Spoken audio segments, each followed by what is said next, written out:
So we're quite an unusual agency, the Sydney Harbour Foreshore Authority, because we're both a developer of land and an ongoing manager and operator of the precincts that are in the boundaries. So we not only just create great foreshore precincts, but we need to keep them active, accessible and attractive to Sydney-siders and visitors. And of course, the greatest visitors who come to Sydney are from New Zealand, so this would be of interest to you. But I'm going to talk to you a little bit about how the Harbour Foreshore Authority works. As David mentioned, we are the second biggest landowner in the CBD, along with the City of Sydney Council. The council owns all the difficult parts and we own all the lovely parts by the water. Don't tell Clover Moore I said that. So we're the founding point of modern Australia and, of course, Australia's premier city. We're famous for our natural beauty, as is Auckland Harbour. As I said, you couldn't get two more cities alike than Sydney and Auckland. Beautiful environments that people really, really would love to see and engage with, but long way from anywhere. We're famous for our iconic structures such as the Opera House and iconic events. Already we're famous for our New Year's Eve. But in recent times we're valued for very different reasons.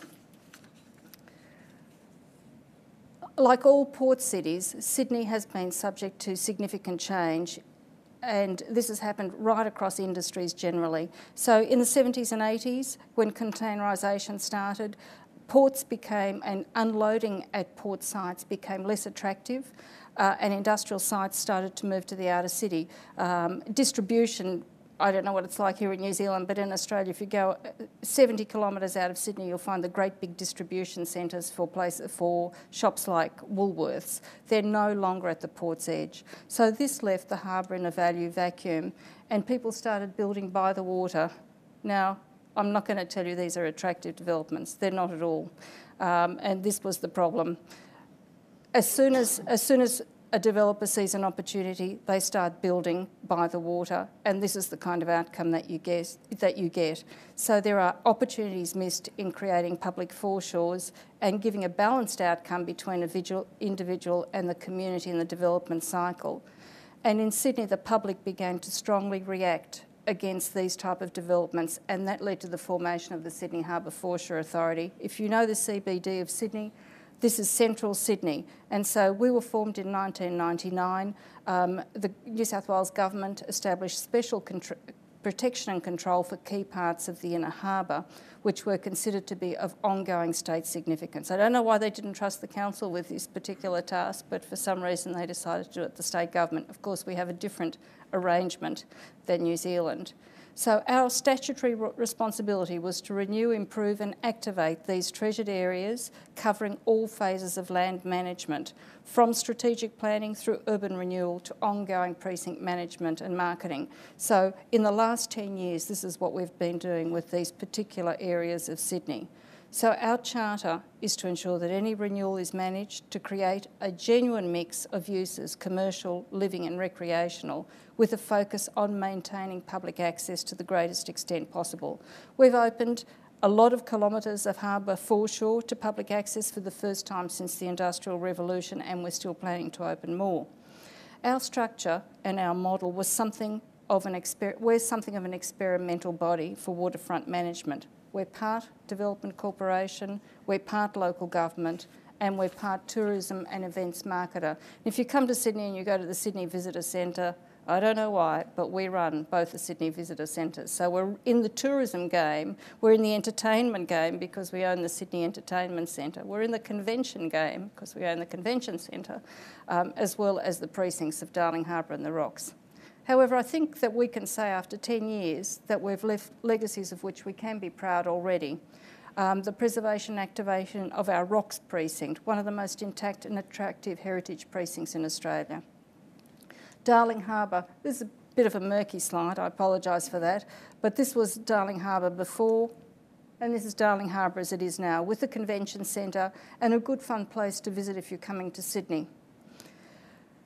Pyrmont, I'm not going to talk much about Pyrmont today. We were the developers of Pyrmont, the development managers, the strategic planners, but we've now passed that back on to the Sydney of City Council, and they manage it now that we've completed the development outline. So this is we've created a lot of foreshore parkland, and that's been part of the activation of our precincts, and we've completed a 14-kilometre urban foreshore walk. And one day that walk will continue under that bridge that you can see right at the end past the Sydney Fish Markets. That little bit's not quite completed because we don't own all the land there. So the establishment of the authority and the precincts has subsequently created a new community for Sydney and a new way for Sydney people to value the Sydney Harbour. So public reaction to uncoordinated development was not just about the development of the architecture or the look of the buildings. It was about the fact that people were not able to interact with the harbour and that they wanted to see the harbour in a different way. We wanted to use the harbour as an environment, as a public estate, as part of Sydney's lifestyle and as a great civic place. It's this transformation of how Sydney-siders value their harbour which underpins the activities I'll discuss today. And it's fascinating to see how Sydney Harbour has become the focal point for public events, both major and minor, not just for Sydney, for Australia. And the reason why, when John asked me to come and speak to you, while we thought there'd be a synergy here for Auckland, is your purchase of Queen's Wharf. That's a very significant piece of land parcel that you now own, which goes right into your harbour. Sorry? Well, there you go. Well, what have you done with it? That's what I'm going to challenge you to. I think a definitive turning point in Sydney's understanding of the environmental and civic value of the harbour came in 1988, when the Australian Bicentenary celebrations climaxed in celebrations on the harbour. This was the first time we'd really used the harbour as a public event space. Stunning as it is, this choice of location was made due to historical accuracy, obviously because this is where the first fleet sailed in, and the nature of what was being commemorated, European settlement by boat. Yet many a Sydney-sider will tell you today that this event, which attracted over 2 million people to the foreshore, caused a dramatic shift in their understanding of how the harbour could be used and enjoyed. The sheer scale of the events that could be staged within the harbour as a stage and the numerous natural amphitheatres that the harbour provided was suddenly and strikingly evident. It's not surprising that shortly after this event, the tradition of elaborate publicly funded pyrotechnics displays for New Year's Eve began on Sydney Harbour, and we are a major sponsor of the Sydney Harbour fireworks. We co-fund that with the City of Sydney. It costs us about $100,000 every New Year's Eve. We also have a separate fireworks which we fund totally, and they're the ones, if you've been at Sydney on New Year's Eve, and you probably don't need to go because I'm sure you've got something spectacular in Auckland, and Auckland, of course, being always has New Year's Eve before us. I don't know how that happened, but we also have a display at 9 p.m, our own display in Darling Harbour, and that's more a family-oriented fireworks display to allow parents with young children to attend. Sorry, I'm a little bit ahead of myself in terms of my slides. So we've also supplemented the Port Jackson's, I mentioned the family-friendly display. So these annual events have now placed Sydney amongst one of the most desirable places, we think, to be on New Year's Eve. And if you haven't seen a New Year's Eve in Sydney, it is worthwhile seeing, but the hotel rooms are astronomical, so I hope you've got friends to stay with. Each year, images of Sydney are a must-have in any news footage of New Year's Eve. The global tourism benefit from this global publicity is hard to pin down, but anecdotal experience is that people say they saw the fireworks in Sydney on New Year's Eve and therefore they decide to travel to Sydney next year.